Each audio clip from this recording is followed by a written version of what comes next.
Welcome to African Mysteries, where ancient whispers, dark secrets, and untold legends come to life. These stories are based on folklore, real experiences, and cultural beliefs. Viewer discretion is advised. Let the mystery begin. Episode 5. The Covenant Remains. The fire had swallowed Blood River Ministries International Hall. Congregants wept outside the charred gates. News crews reported on the tragic electrical fire. Photos of Prophet Kwaku Madu, alive, smiling, power-drunk, circulated on TV beside images of his shriveled corpse, discovered seated on his golden prayer throne, arms twisted like branches, skin blackened but unburnt. He hadn't died from fire. He had died from fear. And yet, as the nation mourned its beloved man of God, Afi Madu sat in silence, not joyful, not triumphant, just numb. The shrine was gone, the snake was gone, the ghost was gone, but so was she, or at least the version of herself that once hoped for freedom. She now knew better. There is no true freedom for those born of blood pacts. There is only balance. The nightmares came back on the seventh day, but these weren't like before. They weren't illusions. They were memories from before she was born. Afi saw her grandmother, Ezinne, naked and kneeling inside the mud house in Otumokpo. Before her stood three spirits, a faceless man with a crooked staff, a red-lipped woman with no eyes, and a serpent made entirely of shadows. They spoke in unison, "Your womb, your son, and his seed shall be our temple." Then Afi saw her father, Kwaku, as a boy, crying in that same room as Ezine carved strange symbols into his back with a bone knife.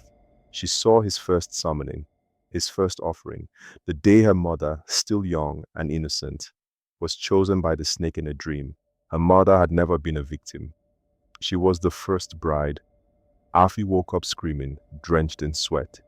She finally understood. She hadn't destroyed the covenant. She had only inherited it. That same night, a knock came at her door. Not a loud knock, a child's knock, gentle, rhythmic. When she opened it, no one was there. But on the mat, wrapped in a red cloth, was a newborn goat, dead, its eyes carved out, its tongue removed, and tucked beneath its lifeless head was a note. "The altar needs blood." Afi gasped. She buried the goat before dawn, but the scent of death lingered on her hands for days. No soap could wash it away. She returned to Pa Olorunleke, who was now confined to bed, his skin bruised with spiritual burns. He spoke through cracked lips. "You broke the jar. But the covenant isn't in the jar. It's in your blood now. You summoned the spirits by defying them, and when you killed the priest, the line passed to you." Afi fell to her knees. "How do I break it? How do I free myself?" Pa Olorunleke shook his head. "You don't break it. You bargain." That same week, she received a call. From inside the house phone, a landline that hadn't rung in years. She answered it with trembling hands. A woman's voice whispered, "You are the altar now." Then silence. And then hissing. And the next few days were strange. People began showing up at her door, strangers, followers of her late father. They said they'd seen her in dreams, that a spirit had led them there, that she was now the prophetess. Afi laughed in their faces, until one of them touched her hand and collapsed, convulsing violently. His eyes rolled back. He muttered secrets Afi had never told anyone, secrets even she had forgotten. He wasn't faking. The snake was speaking through him, and the worst part? Afi felt it. She felt the power inside her react. A part of her, the ancient part, the bloodline, welcomed it. The covenant hadn't died. It had simply changed hands. Now Afi faces a choice. She can run again, deny her power, let the covenant twist her soul in secret, or she can take the throne, become what her father was, but with a difference. She doesn't want wealth or fame or to enslave minds. She wants revenge. Revenge on every corrupt pastor who made a mockery of faith. Revenge on every man who spilled blood for power. Revenge on the serpent that fed on her family for generations.